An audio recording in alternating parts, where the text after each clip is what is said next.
దేవుని పరిశుద్ధ నామానికి మహిమ కలుగునుగాక. ప్రభువును రక్షకుడైన యేసుక్రీస్తు నామములో మహిమగల సంఘం అను ఈ ఆధ్యాత్మిక కార్యక్రమానికి మిమ్మలను ప్రేమతో ఆహ్వానిస్తున్నాం. మీరందరూ బాగున్నారని తలుస్తున్నాం. మీ అందరి కొరకు మా అనుదిన ప్రార్థనలో జ్ఞాపకం చేసుకుంటున్నాం. మిమ్మలను మీ కుటుంబాలను దేవుడు బహుగా ఆశీర్వదించాలని ఆశిస్తున్నాం. ప్రియులారా, ఈ సమయంలో దేవుని యొక్క వాక్యాన్ని మనం ధ్యానం చేద్దాము. గతంలో దేవుని యొక్క ప్రేమను గురించిన కొన్ని విషయాలు మనం నేర్చుకున్నాం. ఆయన యొక్క ప్రేమ విస్తారమైనదని, ఆయన ప్రేమ శాశ్వతమైనదని, ఆయన ప్రేమ శక్తివంతమైనదని, ఆయన ప్రేమ మనుష్యుని యొక్క జ్ఞానానికి మించినదని, ఆయన ప్రేమ త్యాగపూరితమైనదని మనం నేర్చుకున్నాం. అంత మాత్రమే కాక దేవుడు ఎవరినైతే ప్రేమిస్తాడో ప్రేమించిన వారందరి కొరకు తన అద్వితీయ కుమారుడైన యేసుక్రీస్తుని మన పాప క్షమాపణ నిమిత్తం ఆయన పంపించాడని, క్రీస్తు కూడా తన రక్తమంతటిని మన పాపల నిమిత్తం చిందించి మనకు రక్షణను మోక్షరాజ్యాన్ని ప్రసాదించడానికి ఆయన వాగ్దానం చేశాడని నేర్చుకున్నాం. అలాగే దేవుడు ఎవరినైతే ప్రేమిస్తాడో వారి జీవితాల్లో విచిత్రమైన ఆశ్చర్యమైన కార్యాలు అద్భుతములు ఆయన చేస్తారని నేర్చుకున్నాం.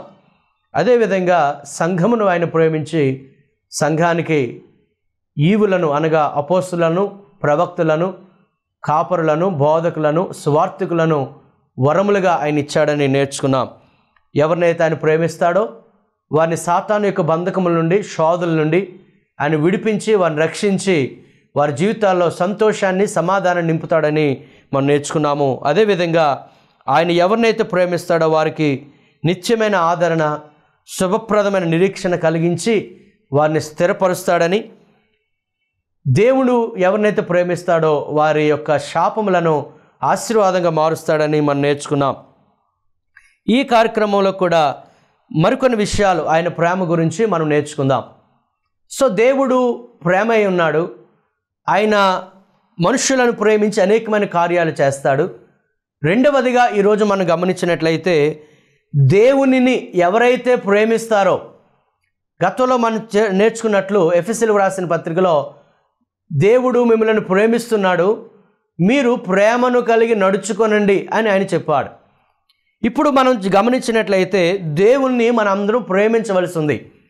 దేవుణ్ణి ఎవరైతే ప్రేమిస్తారో వారి జీవితాల్లో దేవుడు ఎటువంటి కార్యాలు చేస్తాడు.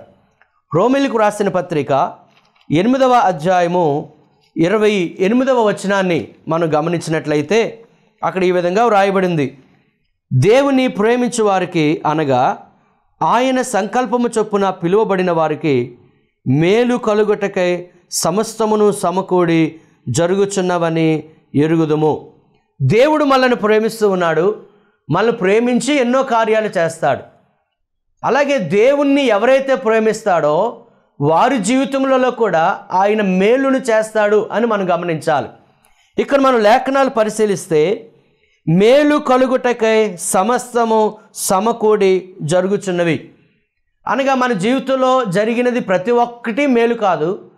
అలాగే మన జీవితంలో ప్రతిదీ కూడా కీడుగా ఆయన జరిగించడు. కానీ ఒకవేళ మనకు కీడు కలిగిన ఆ కీడును మేలుగా ఆయన మార్చగల శక్తి ఆయనకు ఉంది. ఎవరికి ఈ మేలు ఆయన చేస్తారంటే ఎవరైతే ఆయనను ప్రేమిస్తారో. ప్రియులారా, మనం దేవుణ్ణి ప్రేమించినట్లయితే మన జీవితంలో శోధనలు రావు అని కాదు, సమస్యలు కలుగు అని కాదు, కీడు, కష్టం, నష్టం రాదు అని కాదు. ఈరోజు చాలామంది ఇటువంటి శోధనలు రావు, సమస్యలు రావు, ప్రభువుని నమ్ముకుంటే ఏ బాధ ఉండదు అని బోధిస్తూ ఉన్నారు. నిజానికి అది సరి అయిన బోధ కాదు. దేవుని ప్రేమించే వారికి కూడా అనేకమైన శ్రమలు, కష్టములు, శోధనలు రావచ్చు. కానీ ఎవరైతే దేవుని ప్రేమిస్తారో వాటిని దేవుడు వారికి మేలుగా ఆయన మరలుస్తాడు. ప్రియులారా, యాకోబు యొక్క కుమారులలో యోసేపును దేవుడు ఎంతగానో ప్రేమించాడు. అలాగే యోసేపు కూడా దేవుణ్ణి ప్రేమించేవాడు. అందుకే దేవుడు పదే పదే యోసేపుతో మాట్లాడాడు. ఇదిగో నీ ఒక దేశానికి రాజు అవుతావని కలల ద్వారా చెప్పాడు. ఒకవేళ అన్నయ్యలు అతని మీద అసూయపడినా దేవుడు ఒకానొక సమయంలో దేవుడు అతనితో ఏం మాట్లాడేది నెరవేర్చాడు. ప్రియులారా, కానీ మనం గమనించవలసింది ఏంటంటే దేవుడు అతనిని దీవిస్తానన్న సమయంలో ఈ యొక్క అన్నయ్యలు అతని మీద అసూయపడి అతను చంపివేయాలనుకున్నారు. కానీ మరలా వారు నిర్ణయం మార్చుకొని అతనిని గోతులో పడవేశాడు. నిజానికి మన దృష్టిలో యోసేపుకి అది కీడే. దేవుడు ఒక రాజుని చేస్తానన్నాడు, ఒక అధికారిని చేస్తానన్నాడు. అయ్యో యోసేపుకి ఎంత కీడు కలిగింది అని మనం అనుకుంటాం. కానీ మనం గమనిస్తే ప్రియులారా, దేవుణ్ణి యోసేపు ప్రేమించాడు కనుక అన్నయ్యలు అతనికి కీడు చేసినా ఐగుప్తు యొక్క వర్తకులు ఆ ప్రాంతం గుండా వెళ్ళి వారి దేశానికి తీసుకువెళ్ళారు. ఒకవేళ అతడు గోతులో ఉండకపోతే ఆ ఐగుప్తు దేశానికి వెళ్ళి ఉండేవాడు కాదు, ఆ దేశానికి అధికారి అయ్యేవాడు కాదు. అవును, యోసేపు దేవుని ప్రేమించాడు కనుక దేవుడు ఒకవేళ అన్నయ్యలు యోసేపుకు కీడు చేయదలిచిన ఆ కీడును దేవుడు మేలుగా మార్చాడు అని మనం నమ్మవలసిందే. అందుచేత ఈరోజు ఒకవేళ ఏ శోధనలో ఉన్నా, ఏ శ్రమలో ఉన్నా, ఏ కష్టంలో ఉన్నా దేవునిని ప్రేమించడం మర్చిపోవద్దు. చాలామంది అంటారు, దేవుణ్ణి ఏం ప్రేమిస్తామండి, అసలు దేవుడు ఉన్నాడా, దేవుడు ఉంటే మాకు ఎందుకు కష్టం, మాకు ఎందుకు శోధన అని మనం అంటాం. నిజానికి అలాగ అనకుండా నీవు శోధనలో ఉన్నావు కనుకనే దేవుని మరి ఎక్కువగా ప్రేమించు. ఆయన ప్రేమిస్తే అది ఎంత పెద్ద కష్టమైనా దాన్ని మేలుగా ఆయన మార్చగలడు. రెండవదిగా న్యాయాధిపతుల గ్రంథము 5వ అధ్యాయము 31వ వచనాన్ని మనం గమనిస్తే, ఆయనను ప్రేమించువారు బలముతో ఉదయించు సూర్యుని వలె ఉందురు అని పాడిరి. ఎవరైతే దేవుణ్ణి ప్రేమిస్తారో వారు బలముతో ఉదయించు సూర్యుని వలె, అనగా వారు ప్రకాశిస్తారు. నిజానికి సూర్యుడు ఒకవేళ ఉదయిస్తాడని మనందరూ తెలుసు. గడియలు గడిచే కొలది ఆ సూర్యుడు ప్రకాశమానం అవుతాడు. అలాగే ఎవరైతే దేవుణ్ణి ప్రేమిస్తారో వారు దినములు గడిచే కొలది, సంవత్సరాలు గడిచే కొలది వారు ప్రకాశిస్తారు. అందుకే దావీదు గురించి లేఖనాల్లో రాయబడింది, దావీదు అంతకంతకు వర్ధిల్లెను. ప్రియులారా, ఈరోజు ఎన్ని సంవత్సరములు గడిచినా కొన్నిసార్లు మన జీవితంలో, మన కుటుంబములలో ఒక రకమైన దీవెన మనము పొందుకోకపోతే మనం గమనించాలి, దేవుణ్ణి ప్రేమించాలి అని మనం నేర్చుకోవాలి. దేవుని ప్రేమిస్తే మనము నిరంతరము ప్రకాశిస్తాం, దినములు గడిచే కొలది మనం వర్ధిల్లుతాం. మూడవదిగా యాకోబు పత్రిక 2వ అధ్యాయము 5వ వచనాన్ని మనము చదువుకున్నట్లయితే, ఈ లోక విషయంలో దరిద్రులైన వారిని విశ్వాసమందు భాగ్యవంతులుగాను, తన్ను ప్రేమించు వారికి తాను వాగ్దానము చేసిన రాజ్యమునకు వారసులుగాను ఉండుటకు దేవుడు ఏర్పరచుకొనలేదా అని అంటాడు. గమనించాలి, తన్ను ప్రేమించు వారికి తాను వాగ్దానం చేసిన రాజ్యమునకు వారసులుగా ఉండడానికి దేవుడు అవకాశం ఇచ్చాడు.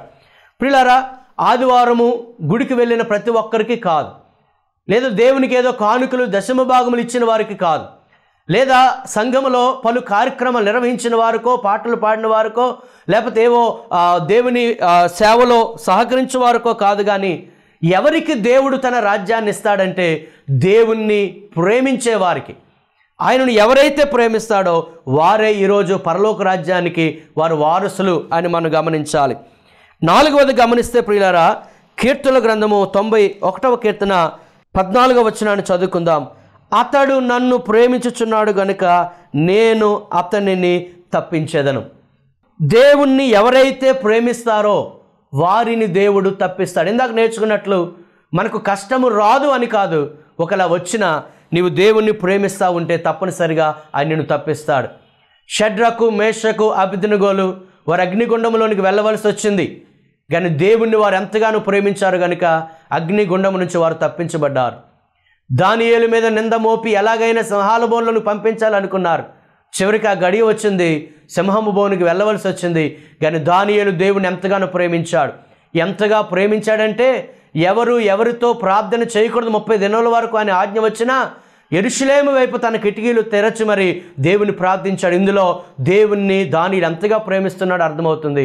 దేవుణ్ణి ప్రేమించాడు కనుక సింహముల బోను నుండి దేవుడు తప్పించాడు. ప్రియులారా, ఈరోజు ఒకవేళ శోధనలో ఉన్నావా, నువ్వు శ్రమలో ఉన్నావా, దేవుడు నిన్ను తప్పించడానికి ఒక కారణం ఉంది. ఏంటంటే దేవుణ్ణి నీవు ప్రేమించడం.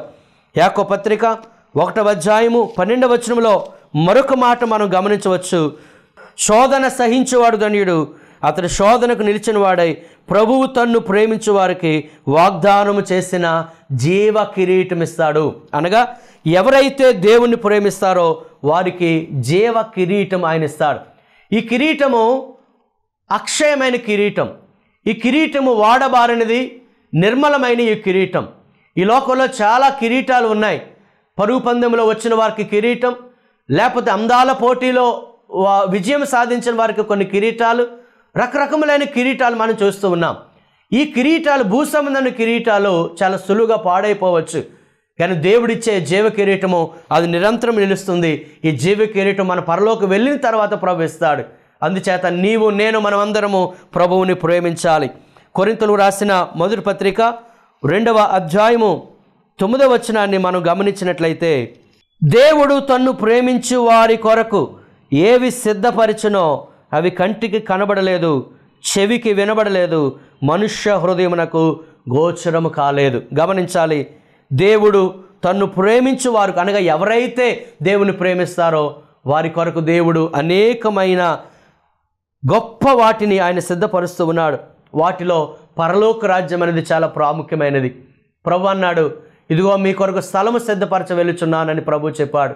ఈ లోకంలో మనకు ఒక ఆస్తిపాస్తులు లేకపోవచ్చు, స్థలములు మనకు లేకపోవచ్చు, కానీ మనందరి కొరకు ప్రభు సిద్ధపరుస్తున్నాడు ఒక పరలోక రాజ్యాన్ని. అయితే ఎవరు ఆ పరలోక రాజ్యంలోకి వెళతారో అనగా ఎవరైతే ప్రభువుని ప్రేమిస్తారో, ప్రభువుని విడిచిపెట్టిన వారు కాదు, ప్రభు మీద దూషణ మాటలు పలికిన వారు కాదు, ప్రభు ఆ కార్యం చేయలేదు, ఈ కార్యం చేయలేదు అని ప్రభు మీద సనిగిన వారు కాదు, ప్రభువు మీద ఆయాస పెట్టుకున్న వారు కాదు, దేవుడు నాకు అన్యాయం చేశాడు అని దేవుని మీద తిరగబడే వారి కొరకు కాదు, దేవునికి విరోధకరముగా అపవిత్రమైన పనులు చేసిన వారు కాదు, కానీ యేసుక్రీస్తు రెండవసారి వచ్చినంత వరకు కూడా దేవుని నిత్యము ఎవరైతే ప్రేమిస్తారో వారికి పరలోక రాజ్యంలో ఆయన వారసులుగా వారిని ప్రకటించి దేవుడు వారి కొరకు సిద్ధపరిచిన ఆ పరలోక రాజ్యాల్లోనికి మళ్ళీ ఆయన ఆహ్వానిస్తారు. ప్రియులారా, ఇంకా మనం గమనిస్తే నిర్గమకాండం 20వ అధ్యాయం 6వ వచనంలో దేవుణ్ణి ఎవరైతే ప్రేమిస్తారో వారిని తరతరములకు ఆయన కరుణిస్తాడు అనే మాట మనం గమనించవచ్చు. 5వ వచనంలో చూస్తే, నీ దేవుడని యెహోవానకు నేను రోషము గల దేవుడను, నన్ను ద్వేషించు వారి విషయంలో 3-4 తరముల వరకు తండ్రుల దోషము కుమారుల మీద రప్పిస్తాను అన్నాడు. అనగా తండ్రుల యొక్క దోషము 3-4 తరముల వరకే పనిచేయచ్చు, కానీ దేవుణ్ణి ఎవరైతే ప్రేమిస్తారో వారికి మాత్రము దేవుని యొక్క కరుణ, దేవుని యొక్క కృప, దేవుని యొక్క ప్రేమ 1000 తరముల వరకు ప్రాప్తిస్తుంది. ప్రియులారా, దేవుని ప్రేమ ఎంత శక్తివంతమైనదో దీన్ని బట్టి మనం గమనించవచ్చు. ఇంకా మనం గమనిస్తే ఎవరైతే ఆయనను ప్రేమిస్తారో వారిని దేవుడు ప్రేమిస్తాడు. యోహాను సువార్త 16:27 వచనము, ఆయనను ప్రేమించు వారిని ఆయన ప్రేమిస్తాడు. ఇంతవరకు మనము ఆయన ప్రేమ గురించి మనం నేర్చుకున్నాం, ఆయన ప్రేమించి మనకి ఏం చేస్తాడో నేర్చుకున్నాం. మూడవదిగా ఆయనను మనము ప్రేమిస్తే ఆయన మనకి ఎటువంటి దీవెనలు ఇస్తాడో మనం నేర్చుకున్నాం. ఈరోజు మరికొద్ది విషయాలు మనం గమనించినట్లయితే, దేవుడు ఎంతగా మనల్ని ప్రేమిస్తున్నాడు, ప్రేమించి ఎన్నో కార్యాలు మన జీవితంలో ఆయన చేస్తాడు, చేస్తున్నాడు, ఇంకా ఆయన చేస్తాడు కూడా. కానీ ఈరోజు ఈ వాక్యం వింటున్న నీ మీద, నా మీద ఒక బాధ్యత ఉంది. ఇంతగా మనల్ని ప్రేమిస్తున్న దేవుణ్ణి మనము ప్రేమిస్తున్నామా? నిజానికి ఆయనను ప్రేమించడం అనేది దేవుడు మనకిచ్చిన ఆజ్ఞ. 10 ఆజ్ఞలు మోషే ద్వారా దేవుడు ఇశ్రాయేలుకి ఇచ్చాడు. ఈ 10 ఆజ్ఞలు కూడా 2 ప్రధానమైన ఆజ్ఞల్లో గుప్తమై ఉన్నాయి. అవి ప్రభువు చెప్పాడు. 1, నీ దేవుణ్ణి నీవు ప్రేమించాలి. 2, నీ పొరుగు వారిని నీవు ప్రేమించాలి. మనం గమనించినట్లయితే దేవుణ్ణి మనము ప్రేమించడం అనేది దేవుడు మనకిచ్చిన ఆజ్ఞ. ద్వితీయోపదేశకాండము 6వ అధ్యాయము 4వ వచనాన్ని మనం గమనిద్దాం. నీ పూర్ణ హృదయముతోను, నీ పూర్ణ ఆత్మతోను, నీ పూర్ణ శక్తితోను నీ దేవుడని యెహోవాను ప్రేమింపవలెను. ఇది దేవుడు మనకిచ్చిన ఆజ్ఞ. అక్కడ మనం గమనించవలసింది పూర్ణ హృదయం, పూర్ణ ఆత్మ, పూర్ణ శక్తితో మనం దేవుని ప్రేమించాలి. దేవుని ప్రేమించడం అంటే ప్రియులారా, మనం గమనిస్తే చాలాసార్లు మన గృహాలకి ఈ యొక్క భిక్షం ఎత్తుకునే వాళ్ళు వస్తారు. నిజానికి వారికి మనం ఏదైనా ఇస్తున్నామంటే వారిని ప్రేమించి మనం ఇవ్వటం లేదు. చాలాసార్లు వారి నుంచి మనము విడిపించుకోవడం ఏదో ఇచ్చి మనం పంపించేస్తాం. అది పూర్ణమైన ప్రేమ కాదు, అది సంపూర్ణమైన ప్రేమ కాదు. అలాగే ఈరోజు దేవుణ్ణి చాలామంది ప్రేమిస్తున్నారు, కానీ సంపూర్ణమైన మనస్సుతో ప్రేమించడం లేదు, పూర్ణ హృదయముతో ఆయనను ప్రేమించడం లేదు. ఒక సంగతి మనం గమనించాలి, పరలోక రాజ్యములోనికి మనము ప్రవేశించాలి అంటే తప్పనిసరిగా ఆయనను పూర్ణ హృదయముతో నిండు మనస్సుతో ఆయనను ప్రేమించాలి.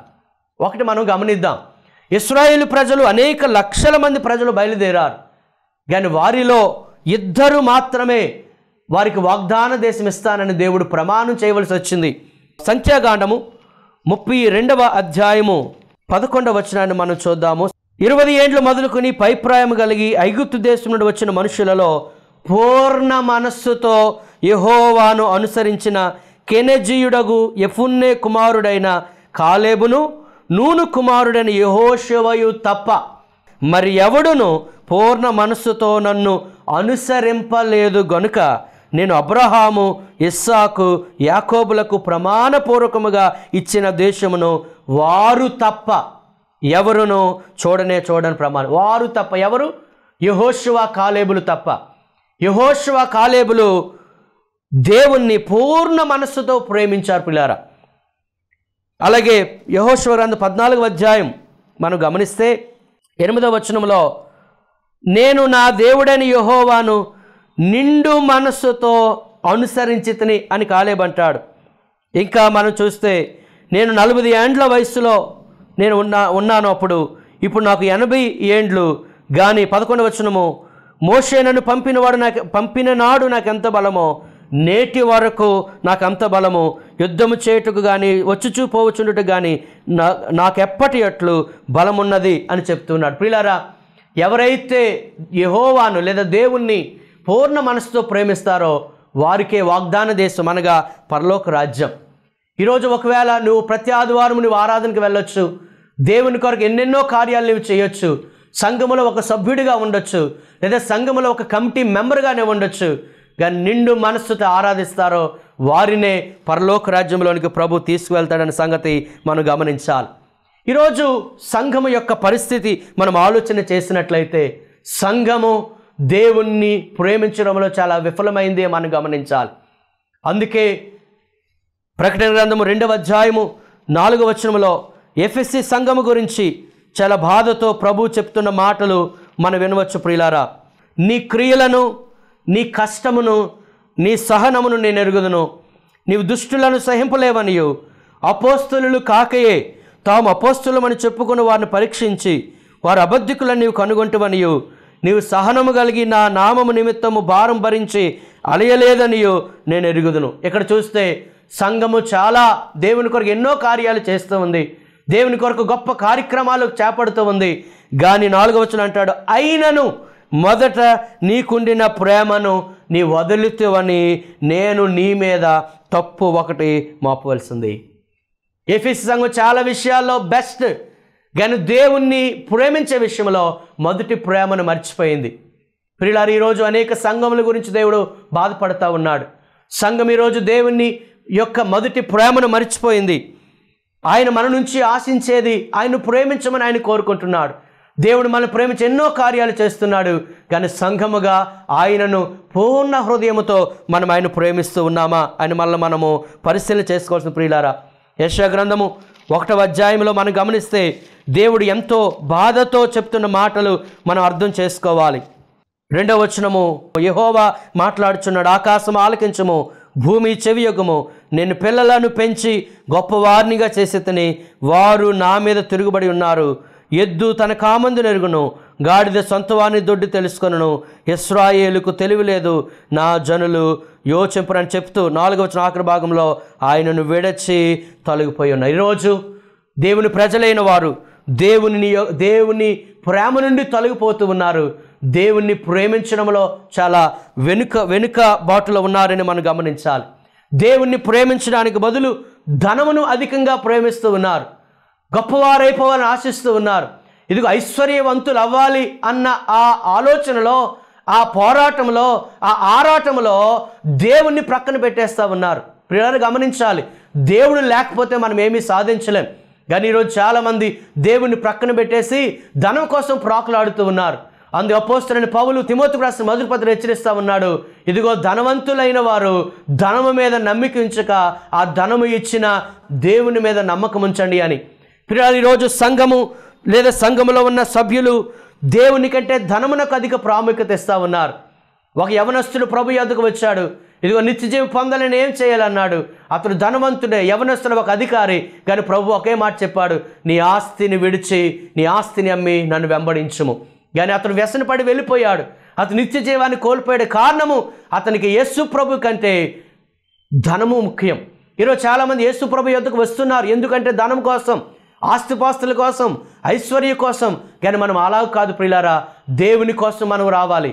ఆయనను ప్రేమిస్తే, ధనమును ప్రక్కన పెట్టి ఆయన ప్రేమిస్తే మనకు పరలోక రాజ్యాన్ని ఆయన వాగ్దానం చేశాడు.